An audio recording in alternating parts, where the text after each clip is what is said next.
अस्सलाम वालेकुम, बिस्मिल्लाहिर्रहमानिर्रहीम।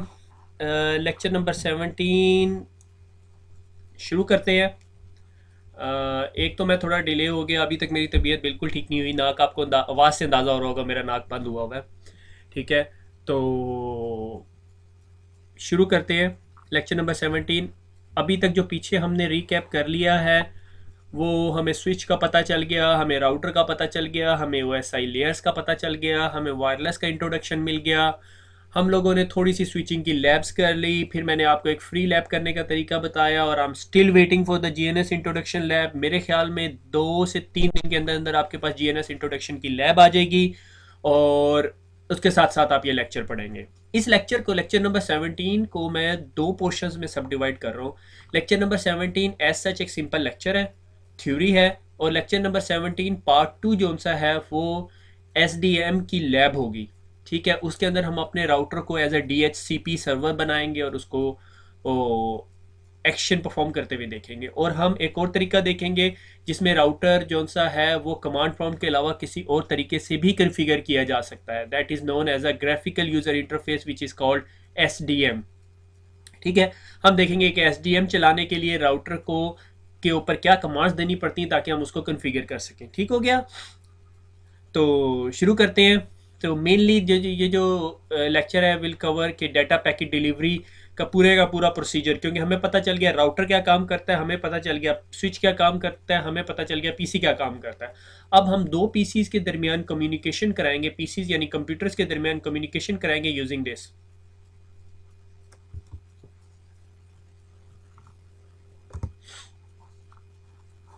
ठीक है, स्टोरी ऑफ 2 पैकेट्स। अब ये 2 पैकेट्स की स्टोरी है। ठीक है, यानी ये एक पीसी है। ठीक है, बीच में एक राउटर साहब आ जाते हैं, फिर राउटर जो है वो दूसरे राउटर से कनेक्ट है और दूसरे राउटर के पीछे भी एक नेटवर्क है। ठीक है, तो मैं इसको कह देता हूँ ये इस्लामाबाद का राउटर है और ये जी कराची का राउटर है। ठीक हो गया। अब जब इस पीसी ने दूसरे पीसी के साथ कम्युनिकेट करनी है तो इसके जो से लेयर 2 की इंफॉर्मेशन यूज़ हो रही होगी। लाइक इस कंप्यूटर का मैक एड्रेस यूज़ हो रहा होगा, राउटर को पता होगा कि मेरे पीछे जो से ये जो डिवाइसेस पड़ी हुई हैं वो लेयर 2 यूज़ करती है, क्योंकि राउटर आर्प की क्यूरी यूज़ करेगा। और इसी तरह दूसरे राउटर है उसके पीछे भी जो पड़ी हुई है, मगर राउटर्स आपस में कम्युनिकेशन जो से वो मैक एड्रेसेस की बेस पे नहीं करेंगे। उसके लिए हमें एक और लेयर पे अप जाना पड़ेगा which is known as a layer 3। आपको ये बताता चलूँ कि जितना हायर लेवल पे हम डिसीजन करते हैं, हायर लेयर पे डिसीजन करते हैं, उतना डिसीजन ज़्यादा इंटेलिजेंट होता है। मगर उसका उसके साथ साथ एक डिसएडवांटेज भी होता है। डिसएडवांटेज ये होता है कि वो जो डिसीजन करने के लिए आपको उस डिवाइस पे प्रोसेसिंग ज़्यादा चाहिए होती है। लाइक अगर हर पैकेट जो सा है, लाइक एक स्विच के पास 1 सेकंड में 1000 पैकेट आ रहे हैं और स्विच 1000 के 1000 पैकेट को लेयर 2 तक खोलता है, मैक एड्रेस देखता है और डिसीजन करता है। ठीक है, और वही पैकेट राउटर के पास आ रहे हैं, वो उस पैकेट को लेयर 3 तक खोलता है और डिसीजन करता है। तो राउटर को प्रोसेसिंग पावर ज़्यादा चाहिए होती है क्योंकि उसने लेयर 3 तक कर जाना है। अगर आपको याद हो तो मैंने बताया था मैं एक बुकलेट लेके जाता हूँ एक सेमिनार के अंदर या सिनेमे के अंदर, और गेट पे जो बंदा है वो अगर पहला पेज देख के डिसीजन कर ले तो वो लेस प्रोसेसर इंटेंसिव है। अगर उसे बुक के पेज नंबर 10 पे जाके डिसीजन करना पड़े तो बुक खोलेगा, पेज नंबर 10 तक जाएगा और फिर डिसीजन करेगा। अगर वो पेज नंबर 10 से डिसीजन करेगा या पेज नंबर 10 की इन्फॉर्मेशन देख के मुझे गाइड करेगा तो वो मुझे बहुत अच्छे तरीके से गाइड कर सकता है। अगर वो पहले पेज से गाइड करेगा तो वो सिर्फ मुझे बता सकता है कि भाईजान आप फ्लोर नंबर 5 पे चले जाए। फिर मुझे फ्लोर नंबर 5 पे रूम नंबर ढूंढना पड़ेगा, रूम नंबर के गेट कीपर से रो नंबर पता करनी पड़ेगी। फिर मुझे पता चलेगा कि जी फ्लोर 5 पे रूम नंबर 10 पे राइट साइड के क्यूबिकल में रो नंबर 10 के पेज राइट साइड पे सीट नंबर 5 पे मैंने बैठना है। ठीक है, यानी फर्दर इन्फॉर्मेशन अगर वही इन्फॉर्मेशन मुझे पहले गेट वाला बंदा दे दे तो उसको फिर ये सारी इन्फॉर्मेशन मुझे इकट्ठी बतानी पड़ेगी और उसमें टाइम और प्रोसेसिंग ज़्यादा लगेगी। मगर अगर वो काम नहीं करेंगे तो हमें फिर रास्ते में मल्टीपल डिवाइसेस लगानी पड़ेंगी। ठीक हो गया, ये सिर्फ आपको दिखाना था कि लेयर 2 की इन्फॉर्मेशन ये है और लेयर 3 की इन्फॉर्मेशन कुछ यूं की होगी। जब मैं आपसे कहूँगा लेयर 2 तो आपको फ़ौरन समझ आना चाहिए कि ये मैक एड्रेसेस है। इस डायग्राम से ये गलती नहीं करनी कि राउटर लेयर 2 पे डिसीजन करता है। ठीक है, सिर्फ इतना बता रहा हूँ कि ये लेयर 2 की इन्फॉर्मेशन और ये लेयर 3 की इन्फॉर्मेशन है। आगे हम पूरी स्टोरी देखेंगे। ठीक है, ये वर्ल्ड ऑफ आईपी एड्रेसेस पूरी की पूरी स्टोरी। ठीक है, कि एक राउटर है, उसकी दो साइड्स हैं, एक साइड पे 10 का नेटवर्क चल रहा है, एक साइड पे 1 का नेटवर्क चल रहा है। ठीक है, ये पीसी ए है। ठीक है, और इसने कम्युनिकेट करना है कंप्यूटर बी के साथ, और इसको नहीं पता कि कंप्यूटर बी कहाँ पे पड़ा हुआ है। बस इसको ये पता है कि अगर वो कंप्यूटर बी मेरे पास नेटवर्क पे नहीं है तो मैंने उठाना है और उसको किधर फेंक देना है, अपने डिफ़ॉल्ट गेटवे के पास। अगर आपके घर में एडीएसएल का मॉडेम है, तो एडीएसएल का मॉडेम का जो आईपी एड्रेस है, जो नॉर्मली 192.168.0.1 होता है, वो आपका डिफ़ॉल्ट गेटवे होता है। ठीक है, वो क्यों होता है? क्योंकि आप जब याहू या गूगल पे जा रहे होते हो तो आप 192.168 के नेटवर्क पे नहीं जा रहे होते, आप अपने नेटवर्क से बाहर के एड्रेस पे जा रहे होते हो।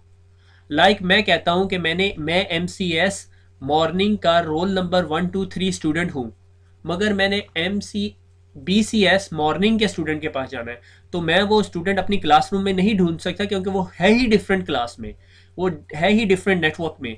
तो मुझे अपनी क्लासरूम के डिफ़ॉल्ट गेटवे से बाहर आना पड़ेगा। मेरे क्लासरूम का डिफ़ॉल्ट गेटवे क्या होगा? मेरी क्लासरूम का मेन दरवाज़ा। वहाँ से बाहर आऊँगा, वहाँ पे राउटर से पूछूंगा, वही चौकीदार जिसके पास तमाम लोगों की इन्फॉर्मेशन है, वो मुझे बताएगा भैया आप रूम नंबर 10 के अंदर जाएं। ठीक हो गया? तो ये राउटर जो सा, ये हमारे चौकीदार का काम करता है, और इस पीसी का डिफ़ॉल्ट गेटवे इस राउटर का आईपी एड्रेस है, और इस पीसी का डिफ़ॉल्ट गेटवे इस राउटर का आईपी एड्रेस है। ठीक हो गया? वही लेयर्स की कहानी। ठीक है, क्योंकि अब हमने राउटर भी देख लिया, हमने स्विच भी देख लिया, हमें पता चल गया राउटिंग टेबल क्या होता है, हमें स्विच का पता चल गया मैक टेबल क्या होता है, ये सारी इन्फॉर्मेशन अब हमें पता चल गई है। अब ये ऐसी नहीं है जो बातें इन्फॉर्मेशन हवा में है, इन तमाम चीज़ों का हमें नॉलेज आ चुका है। ठीक है, तो मैंने कहा एप्लीकेशन लेयर। ठीक है, इस सिस्टम के ऊपर मैंने कहा जी google.com खोल दो, या yahoo.com खोल दो, या urduitacademy.com खोल दो। जब बनेगी पता नहीं, किस्मतों से बन जाएगी, क्योंकि अब मैं क्या दुख रहा हूँ आप लोगों के सामने, बाद में बात करेंगे। एप्लीकेशन लेयर के ऊपर, एप्लीकेशन लेयर जो सी है वो नेटवर्क लेयर को कहती है। एप्लीकेशन, प्रेजेंटेशन, सेशन, ये तीनों लेयर्स को एप्लीकेशन के ही गुलाफ में मैंने लपेट दिया कि भाई ये एक ही है। ठीक है, एप्लीकेशन लेयर ने कहा network layer, I want to send a data to 10.10.10.1। ठीक है, but I don't need a reliable communication. अब आप सोच रहे होंगे रिलायबल कम्युनिकेशन, तो आपके जहन में फौरन आना चाहिए don't need a reliable communication. Don't need, ये एप्लीकेशन कहती है मुझे रिलायबल कम्युनिकेशन नहीं चाहिए, तो आपके जहन में फौरन कौन सा प्रोटोकॉल आना चाहिए? यूडीपी। ठीक है, user datagram protocol connection less communication करता है, फास्टर होता है। वही कहानी जो मेरे दोस्त ने लाहौर जाना था, मैं उसे डेविड टर्मिनल का रास्ता बताता हूँ और भेज देता हूँ। ठीक है, तो एप्लीकेशन लेयर ये इंफॉर्मेशन जो सी है फॉरवर्ड ऑन करती है। ट्रांसपोर्ट लेयर कहती है I will use the UDP, user datagram protocol use करूंगा। ठीक है, बल्कि यहां पर यह गलती एप्लीकेशन लेयर ट्रांसपोर्ट लेयर को बताएगी।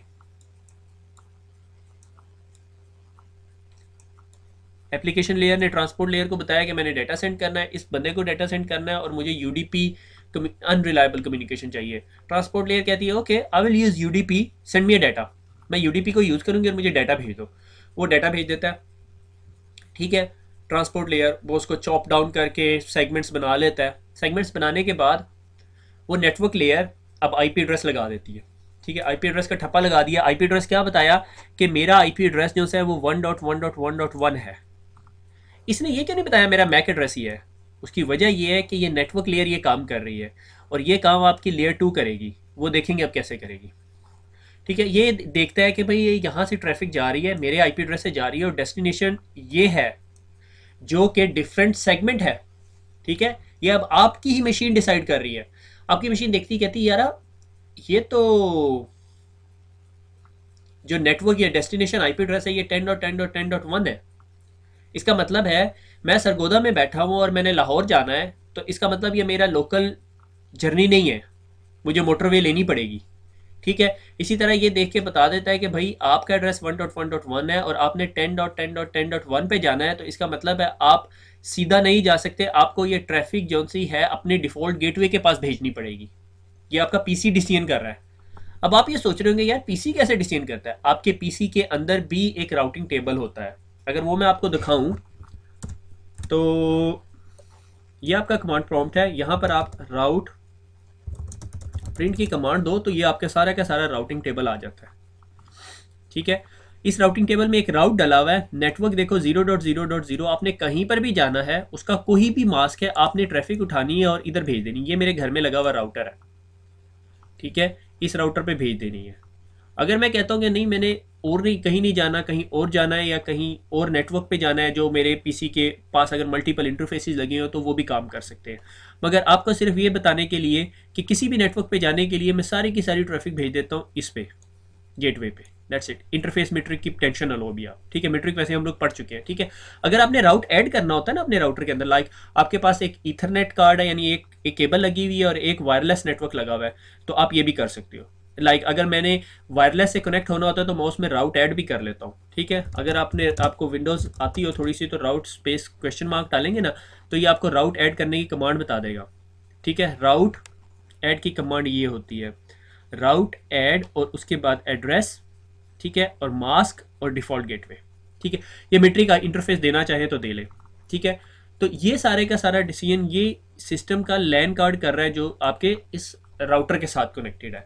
इस डायग्राम को मैंने थोड़ा लॉजिकल बनाया। एक्चुअली ये यूं इधर कंप्यूटर से केबल निकल के राउटर में नहीं लगी हुई, और अगर आप कंप्यूटर से केबल निकाल के डायरेक्ट राउटर में लगा भी देते हो तो राउटर के साथ कम्युनिकेशन नहीं कर सकते आप। इसलिए उसके बीच में एक स्विच पड़ा हुआ होता है, आपकी केबल स्विच में जा रही होती है और स्विच से एक केबल निकल के राउटर में जा रही होती है। मगर वो स्विच अभी मैंने डायग्राम से निकाला हुआ है, ठीक है, सॉरी। अच्छा, उसके बाद क्या करते हैं, जब वो सिस्टम देखता है कि यार ये जो नेटवर्क पे जाना चाह रहा है 10 के नेटवर्क पे, उस पे तो जाने के लिए मुझे डिफॉल्ट गेटवे पे जाना पड़ेगा क्योंकि वो मेरा लोकल एड्रेस नहीं है, ठीक है। अब वो क्या करता है, वो अपने जो टीसीपी आईपी की इंफॉर्मेशन उसके पास सेव हुई होती है, जो आपने मैन्युअली अपने कंप्यूटर को दी हुई आईपी एड्रेस वगैरह, या वहां से लेता है, या आपने जो अगर डीएचसीपी सर्वर से आईपी एड्रेस दिया हुआ है तो वहां से लेता है, ठीक है। वो देखता है कि भैया मेरा डिफॉल्ट गेटवे तो है 1.1.1.10, मगर मेरे पास उसका मैक एड्रेस नहीं है। तो सबसे पहले मुझे मैक एड्रेस रिजॉल्व करवाना होगा। वो क्या करेगा, आर्प रिक्वेस्ट जनरेट करेगा, ब्रॉडकास्ट करेगा और कहेगा जी मुझे बताओ कि 1.1.1.10 कौन है।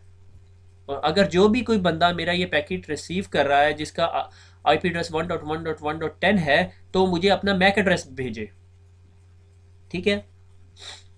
तो ये आर्प की जो ब्रॉडकास्ट है, मुझे सारी इंक क्लियर कर लें दो।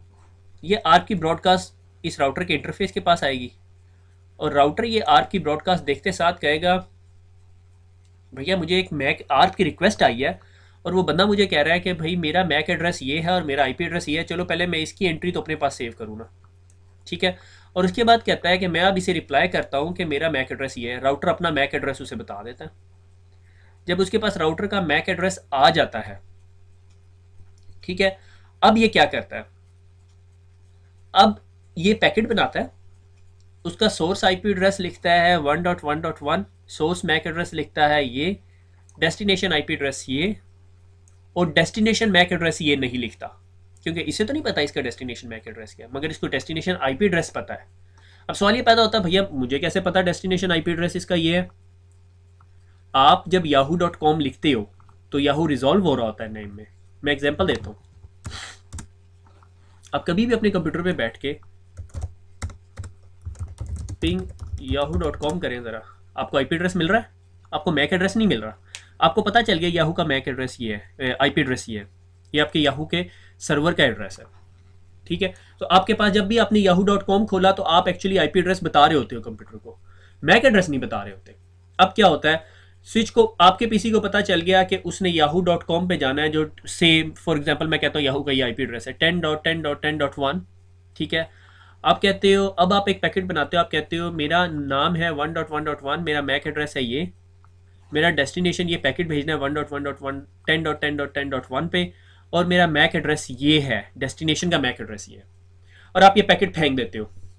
ये पैकेट किसके पास जाएगा, अब ये ब्रॉडकास्ट नहीं होगी, अब ये यूनिकास्ट होगी। ये पैकेट सीधा आपके इस राउटर के पास आएगा। राउटर देखेगा यार ये तो मेरा एड्रेस नहीं है मगर मेरा मैक एड्रेस है, तो इसका राउटर फौरन समझ जाएगा। राउटर इज डिज़ाइन इस तरह डिज़ाइन किया होता है कि वो जो सा है अपना ये इंफॉर्मेशन एक्सट्रैक्ट करके डिसीजन कर लेता है। राउटर कहेगा अच्छा मैक एड्रेस मेरा है मगर डेस्टिनेशन आईपी एड्रेस मेरा नहीं है, तो इसका क्या मतलब है, मैंने इसको राउट करवाना है। अब राउटर क्या करेगा, राउटर अपनी लेयर 3 की तरफ फॉरवर्ड कर देगा और लेयर 3 अपना राउटिंग टेबल खोल के देखेगी। राउटर के राउटिंग टेबल के अंदर लिखा होगा कि 1 का नेटवर्क इस साइड पे है और 10 का नेटवर्क इस साइड पे है, तो उसे फ़ौरन समझ आ जाएगी कि मैंने ट्रैफिक यहाँ से फेंकनी है। ठीक है, अब वो ये बात समझ जाएगा, मगर अब उसे डेस्टिनेशन मैक एड्रेस नहीं पता। ठीक है, तो वो अब यहाँ से एक ब्रॉडकास्ट करेगा, आर्क ब्रॉडकास्ट, कि भाई तुम में से कोई 10.10.10.1 है तो मुझे ब्रॉडकास्ट का रिप्लाई करे। तो ये पीसी जिस तरह रिसीव करेगा तो वो उस ब्रॉडकास्ट का रिप्लाई कर देगा। ठीक है, और इसके पास मैपिंग आ जाएगी, और ये एक यहाँ से पैकेट जनरेट करेगा जिसमें डेस्टिनेशन मैक एड्रेस ये डालेगा, और ये पैकेट सीधा इसके पास पहुंच जाएगा। That's it. इतनी सी कहानी है जिसके पीछे हमने सारा सीसीएनए पढ़ लिया। ठीक हो गया। तो ये कॉन्सेप्ट आपको क्लियर होना बहुत इंपॉर्टेंट है। ठीक है, बहुत अरसे तक बहुत सारे नेटवर्क इंजीनियर्स को ये मिसअंडरस्टैंडिंग रहती है कि जब बीच में राउटर आ जाता है, जो पैकेट मेरे पास से निकल रहा है, लाइक ए कंप्यूटर से निकल रहा है और वो बी कंप्यूटर तक जा रहा है, उसके पास डेस्टिनेशन का मैक एड्रेस भी वही होता है। ये बात गलत है। आपका कंप्यूटर अपने नेटवर्क के अलावा किसी और पीसी के साथ डेस्टिनेशन मैक एड्रेस के साथ बात ही नहीं कर सकता। क्यों? क्योंकि उसे आर्प रिजॉल्व करवाना पड़ता है, और आर्प रिजॉल्व करवाने के लिए ब्रॉडकास्ट होती है, और ब्रॉडकास्ट राउटर रोक देता है। तो आप अपने डिफॉल्ट गेटवे का मैक एड्रेस लगा के अपने डिफॉल्ट गेटवे के पास भेज देते हैं, और आपका डिफॉल्ट गेटवे खुद ही रिजॉल्व करवाता रहता है। और अगर आपके डिफॉल्ट गेटवे से उस पीसी के दरमियान बीच में एक और राउटर आता है, तो वो राउटर उस राउटर के पास भेज देता है। मैक एड्रेस चेंज होता रहता है रास्ते में। अगर मेरे पास रास्ते में एक लोकेशन से दूसरी लोकेशन तक 10 राउटर्स आते हैं तो मैं 10 मैक एड्रेस यूज करूंगा, मगर डेस्टिनेशन आईपी एड्रेस वही रखूंगा जो होगा। यानी अगर मेरे पीसी से पीसीबी के पास जा रही है तो 10.10.10.1 डेस्टिनेशन वही रहेगा, डेस्टिनेशन एड्रेस सेम रहेगा। मुझे अच्छी तरह याद है कि सीसीएनए के पेपर के अंदर ये क्वेश्चन आता होता है कि ये जो पैकेट है जिसका सोर्स एड्रेस है 1.1.1.1 और इसका डेस्टिनेशन एड्रेस है 10.10.10.1, मगर डेस्टिनेशन मैक एड्रेस है 1.1.111.111.222, क्या ये राइट पैकेट है? आप कहोगे हाँ ये राइट पैकेट है। अगर आप उस पैकेट को इस जगह पे पकड़ोगे तो उसका डेस्टिनेशन मैक एड्रेस ये वाला होगा और डेस्टिनेशन आईपी एड्रेस ये वाला होगा। जब आप उस पैकेट को यहाँ पे पकड़ोगे तो उसका डेस्टिनेशन एड्रेस ये होगा, डेस्टिनेशन मैक एड्रेस ये होगा, मगर इधर एक चीज़ बदल जाएगी, source MAC address. Source MAC address फिर राउटर के इंटरफेस का होगा। ठीक हो गया। यानी मैक एड्रेस चेंज होता है मगर आईपी एड्रेस वही रहता है। ठीक हो गया, क्योंकि अगर आईपी एड्रेस चेंज होता रहेगा तो फिर तो पैकेट रिजॉल्व ही नहीं हो गया, राउटिंग ही नहीं हो सकेगी। ठीक हो गया। वंस अगेन इसको एक क्विक शॉट के अंदर समराइज करता हूँ। एक सिस्टम ने दूसरे सिस्टम के साथ कम्युनिकेट करना है, मगर दोनों डिफरेंट नेटवर्क पे है। सिस्टम ब्रॉडकास्ट करता है आर्प लेने के लिए डिफॉल्ट गेटवे का, राउटर उसे रिप्लाई करता है, वो फिर पैकेट राउटर के पास फेंकता है। राउटर देखता है कि डेस्टिनेशन आईपी एड्रेस मेरा नहीं है मगर डेस्टिनेशन मैक एड्रेस मेरा है, तो इसका मतलब है मैंने इस पैकेट को राउट कराना है। राउटर अपने राउटिंग टेबल में देखता है और उसे राउटिंग टेबल में वो इन्फॉर्मेशन मिलती है कि 10 का नेटवर्क मेरे इंटरफेस XYZ के साथ लगा हुआ है, और वो उस इंटरफेस पे ब्रॉडकास्ट करके उसका मैक एड्रेस, डेस्टिनेशन का मैक एड्रेस लेता है और पैकेट दोबारा असेंबल करता है और उसे फॉरवर्ड कर देता है। अब इधर एक क्वेश्चन राइज होता है कि अगर आपके राउटर के राउटिंग टेबल में वो डेस्टिनेशन नेटवर्क नहीं है तो राउटर क्या करेगा? राउटर डिस्कार्ड कर देगा। दैट्स इट, सिंपल, कोई मसले की बात नहीं है। ठीक हो गया। आगे चलते हैं। शो आईपी आर्प, जब आप राउटर के अंदर आर्प की रिक्वेस्ट करेंगे, यानी शो राउटर के अंदर कमांड है शो आईपी आर्प, तो आपको वो बता देगा कि कौन से आईपी एड्रेस के अगेंस्ट उसे कौन सा मैक एड्रेस उसके पास सेव हुआ हुआ है। ठीक है, यानी राउटर के पास, जब राउटर के पास पहली दफ़ा वो इसने ब्रॉडकास्ट करके इन्फॉर्मेशन मांगी थी तो राउटर ने कहा था ना, अच्छा मैं इसकी इन्फॉर्मेशन तो पहले सेव कर लूँ कि 1.1.1 का मैक एड्रेस ये है। तो इसी तरह राउटर ने अपने पास वो इन्फॉर्मेशन रखी हुई है, और ये एज होती है। एज से क्या मुराद है? एज से मुराद ये है कि राउटर उस इन्फॉर्मेशन को से 9 मिनट के लिए अपने पास रखता है। 9 मिनट तक किसी ने दोबारा उस इन्फॉर्मेशन को रेफर नहीं किया या उसके पास से कोई पैकेट नहीं आया, राउटर उसे डिलीट कर देगा। क्योंकि अगर राउटर तमाम इन्फॉर्मेशन अपने पास रखने लग जाए और सेव करने लग जाए जिसकी उसे हर वक्त ज़रूरत नहीं है, तो राउटर का आर्प टेबल बहुत बड़ा हो जाएगा और राउटर के लिए वो संभालना मुश्किल हो जाएगा। तो इसीलिए राउटर उसको एज आउट कर देता है। ठीक है, मगर आपको अपने आर्प टेबल के अंदर कुछ ऐसी एंट्रीज भी नजर आएंगी जिनके साथ टाइम नहीं लगा हुआ। ठीक है, उसकी मेन रीज़न ये होती है कि वो राउटर के ही अपने डायरेक्टली कनेक्टेड इंटरफेसिस के मैक एड्रेसेस होते हैं। ठीक हो गया। आगे चलते हैं। ये शो आईपी आर्प की कमांड देंगे आप राउटर के अंदर तो आपको ये इन्फॉर्मेशन मिल जाएगी। ठीक हो गया। अच्छा जी, ट्रेस राउट की कमांड मैं आप लोगों को ऑलरेडी पढ़ा चुका हूँ, मगर मैंने कहा एक दफ़ा दोबारा डिस्कस कर लूँ क्योंकि ये जिक्र हुई भी है 2-3 जगह पे आपके उसके अंदर। कि आपके राउटर, आपके पीसी और दूसरे पीसी के दरमियान 3 राउटर्स आते हैं, ठीक है, और उसके बाद ये नेटवर्क है और उसके बाद ये नेटवर्क है, ठीक है। अगर मैं एक कंप्यूटर से बी कंप्यूटर के दरमियान कम्युनिकेशन चेक करना चाह रहा हूँ कि हो रही है या नहीं, तो मैं यहाँ पे ट्रेस राउट की कमांड, और अगर आप अपने कंप्यूटर से कर रहे हैं तो ट्रेसर्ट की कमांड होती है। ट्रेसर्ट की कमांड चलाऊंगा और मुझे बताएगा कि मेरी ट्रैफिक पहले इस राउटर के पास जा रही है, फिर इधर से निकल के इस राउटर के पास जा रही है, फिर इधर से निकल के इस राउटर के पास जा रही है और फिर इधर जा रही है। ठीक हो गया। यानी ये आपने कभी भी चलानी हो तो आप चला सकते हो। ठीक हो गया। आप बल्कि एक काम करो, अपने घर जाओ, बल्कि आप घर ही बैठे हुए होगे, तो कमांड प्रॉम्प्ट पे जाओ और एक कमांड लिखो, ट्रेसर्ट, TRACERT -D, ठीक है। मैं आपको इसका रिजल्ट नहीं बताऊंगा, ठीक है। ट्रेसर्ट -D, ठीक है, और लिख दो yahoo.com, एंटर करो, आपको पता चल जाएगा। ये मैं आपको रिजल्ट क्यों नहीं बताऊंगा, क्योंकि आपको मेरा पब्लिक आईपी एड्रेस पता चल जाएगा। ठीक हो गया। कोई मसला नहीं है, मगर वैसे ही मैं अवॉइड करना चाह रहा हूँ क्योंकि ये वीडियो यूट्यूब पे जाती है। ठीक है, ट्रेसर्ट -D yahoo.com करो। ये आपको याहू तक जाने के रास्ते में जितने राउटर्स आते हैं सारे बताएगा। ठीक है, उससे आगे आप बहुत कुछ कर सकते हो, वो नहीं मैं डिस्कस कर रहा यहाँ पे। ठीक हो गया। आपके पास दुनिया में याहू तक जाने के जितने राउटर्स उनके आईपी एड्रेसेस आ जाएंगे। तो आप अगर टेलनेट करें और किसी ने वो राउटर जो है फ्री रखा हुआ है तो आप उसमें कनेक्ट भी हो सकते हैं। ठीक है, मगर ऐसा नहीं करना। मैं आप लोगों को किसी बात पे ऐसे प्रमोट नहीं कर रहा, ऐसे नहीं करना चाहिए, क्योंकि ये कॉन्फिडेंशियलिटी, कॉपीराइट्स और इस तरह के लॉस के खिलाफ होता है। बल्कि आप किसी राउटर पे लॉगिन होंगे तो वो आप डिस्क्लेमर मैसेज भी देखेंगे कि वो मना कर रहा है आपको कि आपने लॉगिन नहीं होना। ठीक हो गया। उसके बाद मुझे बहुत सारे लोग फेसबुक पे ये क्वेश्चन कर रहे हैं, सर मेरे पास राउटर सिस्को का नहीं है तो क्या वो सारी कमांड्स लेगा? भैया वो नहीं लेगा। क्यों? आप लाइनिस के ऑपरेटिंग सिस्टम पे बैठ के विस्टा के तरीके से काम कर सकते हैं? नहीं कर सकते। तो सिस्को का राउटर जब तक नहीं होगा आप वो काम नहीं कर सकते। ठीक है। टेलनेट का हमने डिस्कस किया कि जब हमारे पास राउटर के ऊपर एक मैनेजमेंट या स्विच के ऊपर एक मैनेजमेंट आईपी एड्रेस होता है तो हम अपनी मशीन से उसे टेलनेट करके कनेक्ट कर सकते हैं। मगर टेलनेट का डिसएडवांटेज क्या था कि वो इन्फॉर्मेशन क्लियर टेक्स्ट में भेजता था और हमने वायर शार्क से उस इन्फॉर्मेशन को देखा तो हम सारा कुछ देख सकते थे। फिर हमने SSH कन्फिगर किया, मगर SSH आप तमाम डिवाइसेस पे कन्फिगर नहीं कर सकते। उसके लिए उसके पास SSH सपोर्ट करने वाला ऑपरेटिंग सिस्टम भी होना चाहिए, which is known as K9 operating system. K9 OS नहीं होगा तो वो उसको सपोर्ट नहीं करेगा। ठीक है। और उसके बाद फिर लॉगिन बैनर देखा, जब आप किसी राउटर में कनेक्ट होते हैं तो वो आपको डिस्क्लेमर मैसेज देता है, don't log on if you are not authorized user और समथिंग लाइक दैट। ठीक है। उसकी रीज़न ये है कि कुछ अरसा पहले किसी लड़के ने किसी एक स्पेसिफिक कंपनी के राउटर के अंदर लॉगिन किया और उसको उसके अंदर कुछ उल्टा सीधा काम कर दिया। कंपनी वो केस जो है वो कोर्ट के पास ले गई और कोर्ट ने कहा कि क्या आपने उससे ये मैसेज दिया था? कहता नहीं, इन्होंने तो लिखा था वेलकम टू XYZ कंपनी। तो वेलकम का मतलब है आप मुझे खुद वेलकम कर रहे थे अपने राउटर के ऊपर। तो वो कंपनी जो है केस जीत नहीं सकी और वो लड़का या वो जो हैकर था वो बच गया। तो इसीलिए अब तो गवर्नेंस स्टैंडर्ड ये है कि अगर आपने कभी भी कंपनी के अंदर राउटर लगाया हुआ होता है और जो पब्लिक आईपी एड्रेसेस के ऊपर है तो आपको उसके जो से हैं ऊपर बैनर लगाना पड़ता है कि you are not authorized, so please log off, ताकि कल को अगर कोई गलत बंदा वो इसको यूज़ करे और केस कोर्ट में चला जाए तो हम कोर्ट में ड्यू डिलीजेंस और को प्रूव कर सके कि हमने सबको वार्न किया हुआ था कि भैया ये काम नहीं करना। ठीक हो गया। तो ये कुछ चीज़ें हैं जो CCNA लेवल की नहीं है, मगर मैं वैसे आप लोगों को बता देता हूँ। ठीक है। तो आगे चलते हैं। SDM, ठीक है, ये सिस्को का सिक्योरिटी डिवाइस मैनेजर है। अगर आपने राउटर को आप तंग आ गए, आप कहते हैं यार कमांडें नहीं याद होती, तो मैं ग्राफिकल यूज़र इंटरफेस से कनेक्ट होकर अपने राउटर को कॉन्फ़िगर करना चाहता हूँ, तो ये आपके पास एक तरीका है। ठीक है। अच्छा, मुझे नहीं पता सिस्को ये क्यों पढ़ा रही है, अभी तक पढ़ा रही है। आई वॉज एक्सपेक्टिंग ये तो सिस्को को छोड़ देना चाहिए था, क्योंकि सिस्को इस प्रोडक्ट को रिप्लेस कर चुकी है, ये अब इस्तेमाल भी नहीं होता। ठीक है।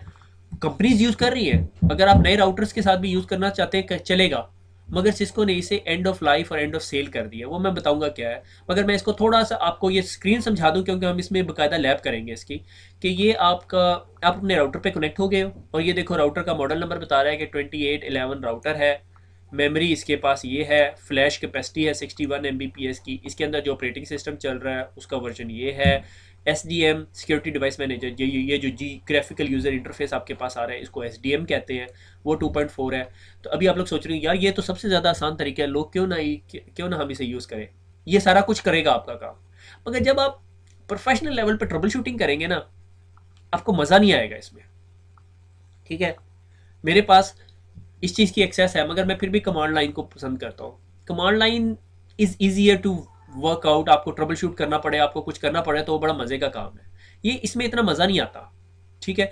और ऑनलाइन अगर आप गूगल करें कि सिस्को के एसडीएम के डेमो और वो, तो आपको बहुत सारी प्रेजेंटेशन स्लाइड्स मिल जाएंगी जो इन्होंने मेरे से भी अच्छे तरीके से एक्सप्लेन किया हुआ होगा, ठीक है। तो उसके बाद ये बताता है कि सपोर्टेड लैन इंटरफेस देखो, इसको इसके पास एक लैन इंटरफेस है, ठीक है। सपोर्टेड वैन इंटरफेस, एक वैन इंटरफेस भी है, ठीक है। और फिर इसके ऊपर DHCP सर्वर कन्फिगर नहीं है। ये वो अगली लैब होगी जो हम लोग एक्चुअली डिस्कस करेंगे कि DHCP सर्वर आपने राउटर में कैसे कन्फिगर करना होता है, और वो हम SDM के ज़रिए कन्फिगर करेंगे। फिर मैं देखूंगा कि मेरे लैपटॉप को इस स्विच ने SDM से IP एड्रेस दिया हुआ है, ठीक है। इसको कैसे कन्फिगर करना है वो हम देखते हैं, ठीक है। ईजी टू यूज़ है सिक्योरिटी डिवाइस मैनेजर, ठीक है। जावा आपको चाहिए होता है, जावा का लेटेस्ट वर्जन इंस्टॉल कर लेना, ठीक है। और ये राउटर के साथ फ्री मिलता है, ठीक है।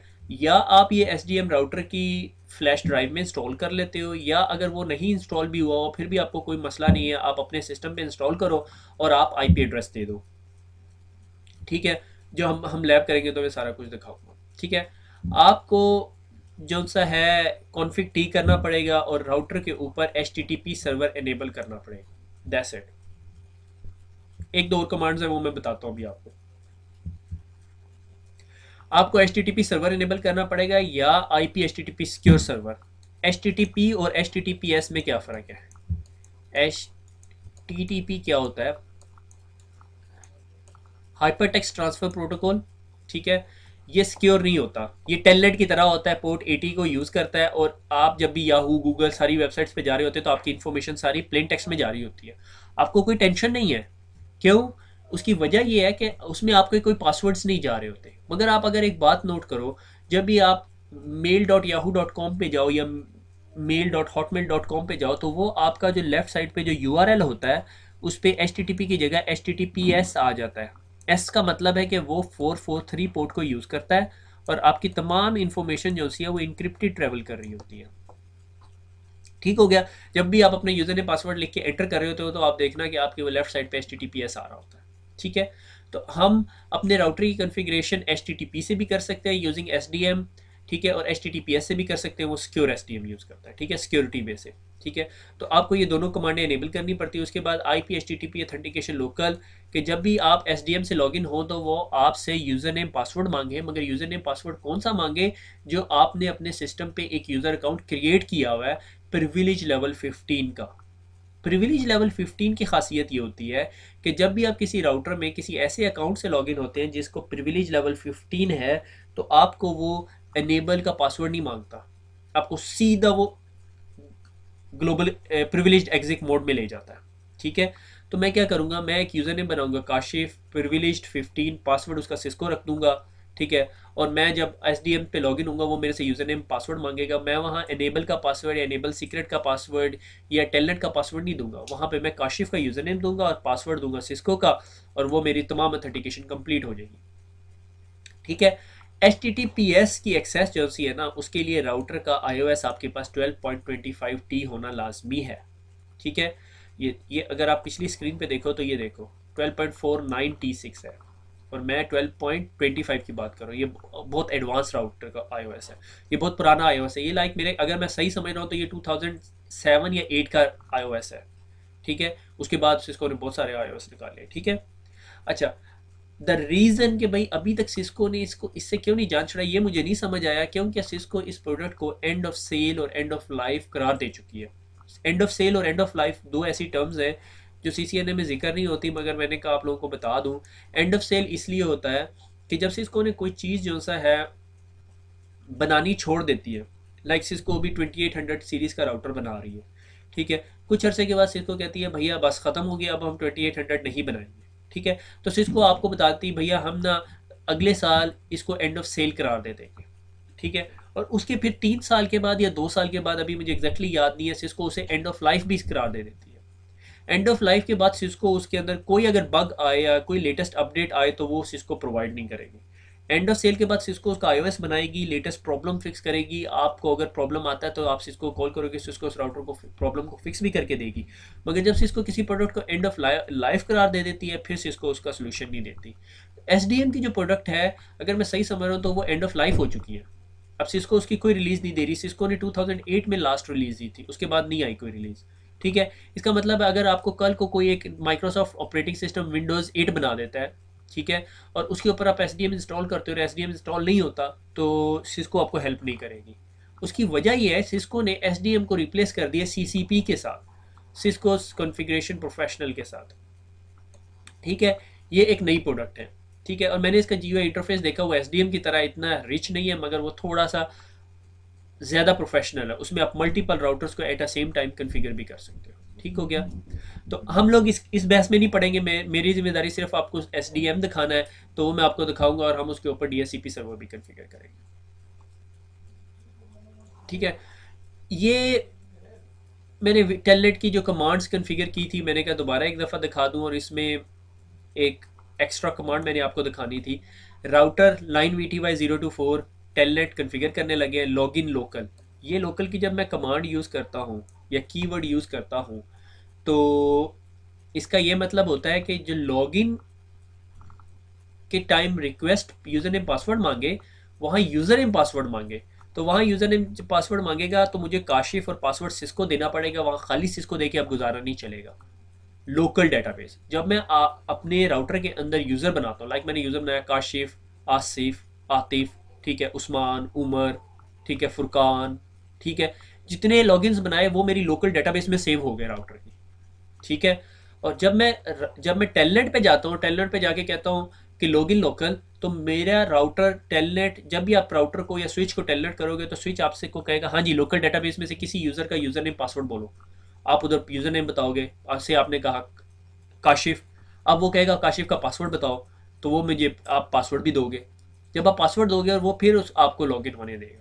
ठीक है, और अगर आप लाइक प्रिविलेज 15 में नहीं हो, प्रिविलेज 3 पर हो, यानी आपने यहाँ कमांड में 15 की जगह 3 कर दिया, ये सारी लैब्स आप वहाँ पे कर सकते हो जो मैंने पिछले उसमें बताई है आपको कि भाई कैसे कन्फिगर करना है। लाइक मैंने प्रिविलेज लेवल 3 कर दिया, तो ये फिर आपको इनेबल कन्फिग्रेशन मोड में नहीं जाने देगा। कॉन्फ़िगरेशन मोड में जाने के लिए ये फिर आपसे पासवर्ड मारेगा एनेबल सीक्रेट का। अगर आपके पास नहीं है तो कोई नहीं, आप नहीं कुछ कर सकते। इसकी बेस्ट एग्जांपल ये है कि हम लोग एक नेटवर्क चला रहे थे और हमारे पास इंटर्नीज आ गए। ठीक है, अब मेरे मैनेजर ने कहा इन तमाम इंटर्नीज को ना राउटर के ऊपर एक्सेस दे दो। ये जो 4-5 इंटर्नीज आए हैं ऑर्गेनाइजेशन के अंदर, लाइक 45 से ज़्यादा राउटर्स थे, और इन तमाम को उसके ऊपर एक्सेस दे दो। तो और मगर इन्हें ऐसी एक्सेस देना कि ये अगर गलती से राउटर के अंदर कॉन्फ़िगरेशन चेंज ना कर सके, मगर ये पिंग कर सके, राउटर के इंटरफेसेस देख सके। मैंने कहा ठीक है, कोई मसला नहीं है। मैंने एक स्क्रिप्ट लिखा, उन तमाम जो 4-5 इंटर्नीज थे उन सब के लॉगिन्स बनाए, ठीक है, और लॉगिन लोकल पे चला गया, उन सबको प्रिविलेज दे दी 13।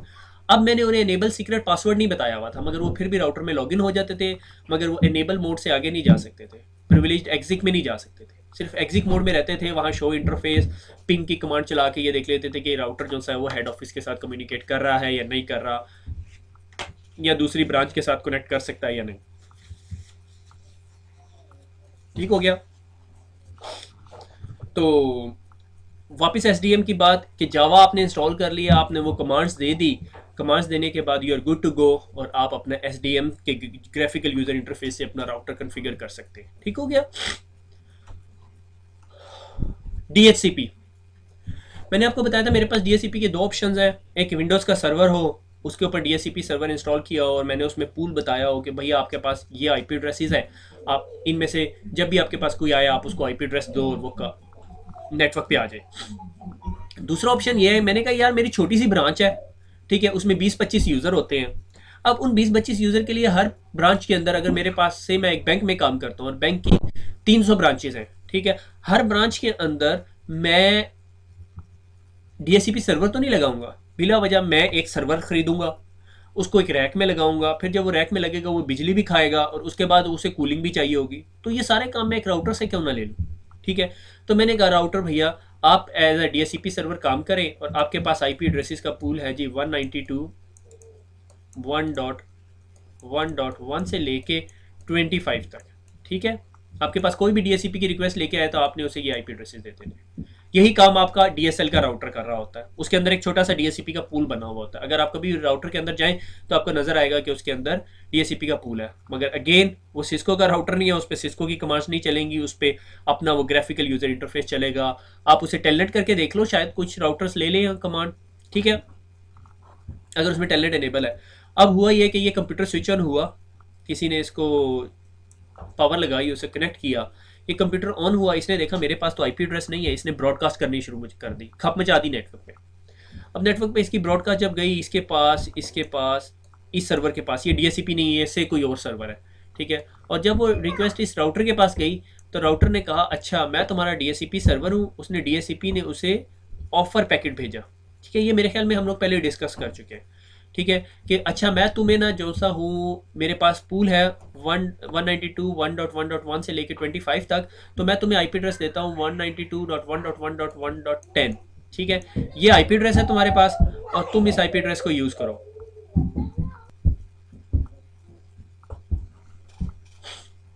सॉरी, मैंने बच्चे पीछे नीचे भगाए हैं, अभी उनका शोर आ रहा था पीछे से, ठीक है। तो इसने ब्रॉडकास्ट की कि भैया मेरा आईपी एड्रेस चाहिए। इसने कहा मेरे पास 192.1.1.1.10 पड़ा हुआ है, इसने ऑफर करा दी और उसने कहा ठीक है जी, आपसे मैं ऑफिशियली रिक्वेस्ट करता हूँ और आप मुझे ये आईपी एड्रेस असाइन कर दें। राउटर ने कहा ठीक है भैया, मैंने आपको ये आईपी एड्रेस 8 घंटे के लिए असाइन कर दिया, 8 घंटे तक आप लोग यूज़ करें, अगर आपको 8 घंटे के बाद फर्दर भी चाहिए होगा तो आप मेरे पास दोबारा रिक्वेस्ट लेके आए और मैं आपकी ये रिक्वेस्ट फुलफिल कर दूंगा।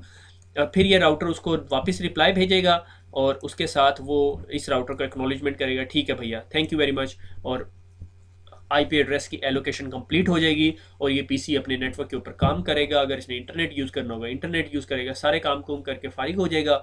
और अगर इसे 8 घंटे से ज़्यादा चाहिए होगा तो ये दोबारा ब्रॉडकास्ट करेगा और राउटर को कहेगा मेरी लीज जो है वो रिन्यू कर दीजिए। सिंपल इज दैट, ठीक है। तो हम अगले जो लेक्चर का ये पार्ट नंबर 2 है उसके अंदर राउटर के साथ कनेक्ट होंगे, राउटर के अंदर कॉन्फ़िगरेशन करेंगे, फिर राउटर से एएसडीएम चलाएंगे। मगर एएसडीएम मैंने अपने लैपटॉप पे इंस्टॉल किया हुआ होगा और फिर मैं उसे कॉन्फ़िगर करूँगा राउटर को, और उसके बाद फिर हम राउटर को कहेंगे कि अब आप मुझे आईपी एड्रेस दें, तो राउटर मेरे लैपटॉप को आईपी एड्रेस देगा। ठीक हो गया। तो इंशाल्लाह मैं जल्द अज जल्द आपके साथ वो लैब लेकर आऊँगा। और आई एम स्टिल वेटिंग कि भाई मुझे कोई वो जीएनएस का इंट्रोडक्शन दे दे। वो दोनों बंदे अभी तक गायब हुए हुए हैं, तो देखो मेरे ख्याल में नेक्स्ट 48 आवर्स के अंदर I am very much hopeful कि आपके पास वो लैब पहुंच जाएंगे, ठीक है।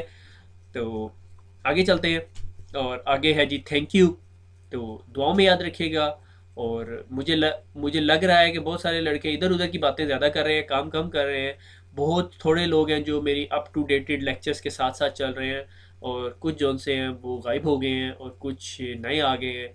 जो नए आ गए हैं आपको मैं वेलकम करता हूँ, जो गायब हो गए हैं उनके हाल पे अल्लाह रहम करे, ठीक है। और दुआओं में याद रखिएगा। फिर मुलाकात होती है। अल्लाह हाफिज़।